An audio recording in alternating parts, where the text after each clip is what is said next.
हरि ओम। श्रीमद् वाल्मीकि रामायणे किष्किंधाकांडे 52 सर्गः।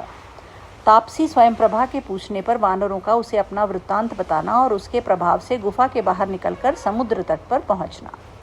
अथ तान् अब्रवीत् सर्वान् विश्रांतान् हरियूथपान् इदं वचनमेकाग्रा तापसी धर्मचारिणी। तत्पश्चात जब सब वानर युद्धपति खा पीकर विश्राम कर चुके, तब धर्म का आचरण करने वाली वह एकाग्र हृदया तपस्विनी उन सबसे इस प्रकार बोली।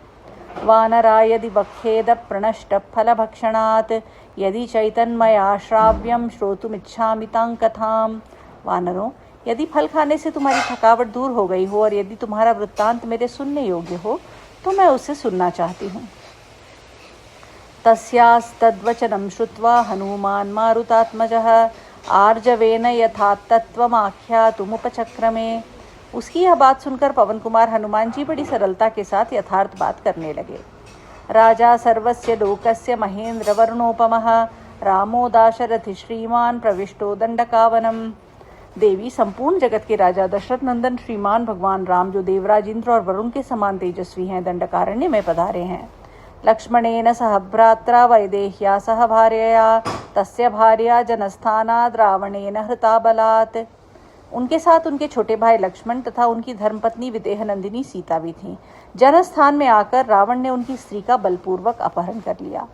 वीरस्तस्य सखा राज्ञ सुग्रीवो नाम वानरः राजा वानर मुख्यानां येन प्रस्थापिता वयम् अगस्त्य चरितामाशां दक्षिणां यमरक्षितां सहैर्वानरैर्मुख्यैरंगद प्रमुखैर्वयम्।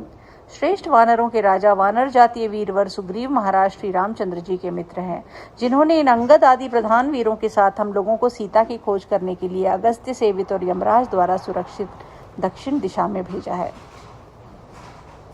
रावणं सहिता सर्वे राक्षसं कामरूपिणं सीतया सह वैदेह्या मार्गध्वमिति चोदिताः।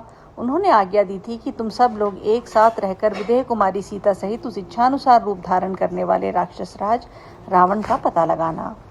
विचित्य तु वनं सर्वं समुद्रं दक्षिणां दिशं वयं बुभुक्षिता सर्वे वृक्षमूलमुपाश्रिताः। हमने यहाँ का सारा जंगल छान डाला। अब दक्षिण दिशा में समुद्र के भीतर उनका अन्वेषण करना है। अब तक सीता का कुछ पता नहीं लगा है और हम लोग भूख प्यास से पीड़ित हो गए। अंत में हम सबके सब एक वृक्ष के नीचे थककर बैठ गए। विवर्णवदना सर्वे सर्वे ध्यानपरायणाः नादिगच्छामहे पारं मग्नाश्चिन्तामहार्णवे। हमारे मुख की कांति फीकी पड़ गई, हम सभी चिंता में मग्न हो गए। चिंता के महासागर में डूबकर हम उसका पार नहीं पा रहे थे। चारयन्तस्ततश्चक्षुर्दृष्टवन्तो महद्बिलं लतापादसप्पसंच्छन्नं तिमिरेण समावृतम्। इसी समय चारों ओर दृष्टि दौड़ाने पर हमको यह विशाल गुफा दिखाई पड़ी, जो लता और वृक्षों से ढकी हुई तथा अंधकार से आच्छन्न थी। अस्माद्वंसां जलक्लिन्ना पक्षै सलिल रेणुभिः कुररासारसाश्चैव निष्पतन्ति पतत्निनः। थोड़ी ही देर में इस गुफा से हंस, कुरर और सारस आदि पक्षी निकले, जिनके पंख जल से भीगे थे और उनमें कीचड़ लगी हुई थी। साध्वत्र प्रविशामेति मया तूक्ता प्लवंगमाः तेषामपि हि सर्वेषामनुपमानमुपागतम्। तब मैंने वानरों से कहा, अच्छा होगा कि हम लोग इसके भीतर प्रवेश करें। इन सब वानरों को भी अनुमान हो गया कि इस गुफा के भीतर पानी है। अस्मिन् निपतिता सर्वेप्यथ कार्यवरान्विता ततो गाढ़ं निपतिता गृह्य हस्तै परस्परम। हम सब लोग अपने कार्य की सिद्धि के लिए उतावले थे ही, अतः इस गुफा में कूद पड़े। अपने हाथों से एक दूसरे को दृढ़ता पूर्वक पकड़कर इस गुफा में हम आगे बढ़ने लगे।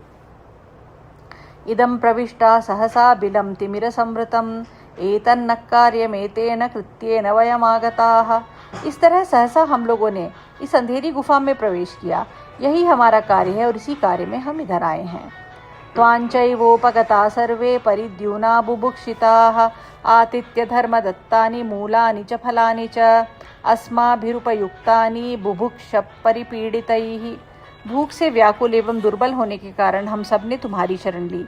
तुमने आतिथ्य धर्म के अनुसार हमें फल और मूल अर्पित किए और हमने भी भूख से पीड़ित होने के कारण उन्हें भरपेट खाया। यत्त्वया रक्षिता सर्वे म्रियमाणा बुभुक्षया ब्रूहि प्रत्युपकारार्थं किन्ते कुर्वन्तु वानराः। देवी, हम भूख से मर रहे थे, तुमने हम सब लोगों के प्राण बचा लिए, अतः बताओ ये वानर तुम्हारे उपकार का बदला चुकाने के लिए क्या सेवा करें। एव मुक्ता तु सर्वज्ञा वानरैस्तै स्वयं प्रभा प्रत्युवाच ततः सर्वा निदम वानर यूथपान। स्वयं प्रभा सर्वज्ञ थी। उन वानरों के ऐसा कहने पर उसने उन सभी उत्पत्तियों को इस प्रकार उत्तर दिया। सर्वेषां परितुष्टास्मि वानराणां तरस्विनां चरन्त्या मम धर्मेण न कार्यमिह केनचित्। मैं तुम सभी वेगशाली वानरों पर यूं ही बहुत संतुष्ट हूँ। धर्मानुष्ठान में लगी रहने के कारण मुझे किसी से कोई प्रयोजन नहीं रह गया है। एवं मुक्त शुभम वाक्यम तापस्या धर्म संहितम उवाच हनुमान वाक्यम तामनिंदितलोचनम। उस तपस्विनी ने जब इस प्रकार धर्मयुक्त उत्तम बात कही, तब हनुमान जी ने निर्दोष दृष्टि वाली उस देवी से यूं कहा। शरणं त्वां प्रपन्ना स्म सर्वे वै धर्मचारिणीं यकृतः समयोऽस्मासु सुग्रीवेण महात्मना स तु कालो व्यतिक्रांतो बिले च परिवर्तताम्। देवी, तुम धर्माचरण में लगी हुई हो, अतः हम सब लोग तुम्हारी शरण में आए हैं। महात्मा सुग्रीव ने हम लोगों के लौटने के लिए जो समय निश्चित किया था, वह इस गुफा के भीतर घूमने में ही बीत गया। सात्वमस्मात् बिलात्स्मानुत्तारयितुमर्हसि तस्मात् सुग्रीव वचनाद् अतिक्रांतान् गतायुषः त्रातुमर्हसि न सर्वान् सुग्रीव भय शंकितान्।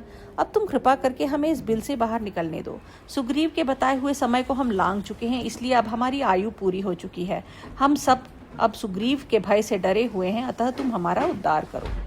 महच्च कार्यम् अस्माभिः कर्तव्यं धर्मचारिणी तच्चापि न कृतं कार्यस्माभिरिहि वासिभिः।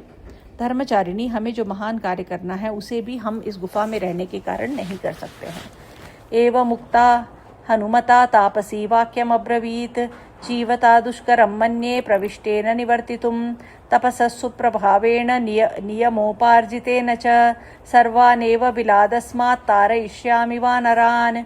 हनुमान जी के ऐसा कहने पर तापसी बोली, मैं समझती हूँ, जो एक बार इस गुफा में चला आता है उसका जीते जी यहाँ से लौटना बहुत कठिन हो जाता है। तथापि नियमों के पालन और तपस्या के उत्तम प्रभाव से मैं तुम सभी वानरों को इस गुफा से बाहर निकाल दूंगी। निमीलयत चक्षुंषि सर्वे वानर पुंगवा नहि निष्क्रमितुं शक्यमनिमीलितलोचनैः। श्रेष्ठ वानरों, तुम सब लोग अपनी अपनी आंखें बंद कर लो। आंख बंद किए बिना यहाँ से निकलना असंभव है। ततो निमीलता सर्वे सुकुमारांगुलैकरै सहसा पिददुर्धष्टिं हृष्टागमनकांक्षया। यह सुनकर सबने सुकुमार अंगुली वाले हाथों से आंखें मूंद ली। गुफा से बाहर निकलने की इच्छा से प्रसन्न होकर उन सबने सहसा नेत्र बंद कर लिए। वानरास्तु महात्मानो हस्तरुद्धमुखास्तदा निमेषांतरमात्रेण बिलादुत्तारितास्तया। इस प्रकार उस समय हाथों से मुंह ढक लेने के कारण उन महात्मा वानरों को स्वयं प्रभा ने पलक मारते मारते बिल से बाहर निकाल दिया। उवाच सर्वांस्तांस्तत्र तापसी धर्मचारिणी निःसृतान् विषमात् तस्मात् समाश्वास्येदमब्रवीत्। तत्पश्चात वहाँ उस धर्मपरायणा तापसी ने उस विषम गुफा से बाहर निकले हुए समस्त वानरों को आश्वासन देकर इस प्रकार कहा। एष विंध्यो गिरिश्रीमान् नानाद्रुमलतायुतः एष प्रस्रवणशैल सागरोऽयं महोदधिः स्वस्ति वोस्तु गमिष्यामि भवनं वानरर्षभाः इत्युक्त्वा तद्बिलं श्रीमत् प्रविवेश स्वयं प्रभा। श्रेष्ठ वानरों, यह रहा नाना प्रकार के वृक्षों और लताओं से व्याप्त शोभाशाली विंध्यगिरी। इधर यह प्रस्रवणगिरी है और सामने यह महासागर लहरा रहा है। तुम्हारा कल्याण हो। अब मैं अपने स्थान पर जाती हूँ। ऐसा कहकर स्वयं प्रभा उस सुंदर गुफा में चली गई। इत्यार्षे श्रीमद् रामायणे वाल्मीकि आदि काव्ये किष्किंधाकांडे 52 सर्गः। इस प्रकार श्री वाल्मीकि निर्मित आर्ष रामायण आदि काव्य के किष्किंधाकांड में 52वां सर्ग पूरा हुआ। हरि ओम।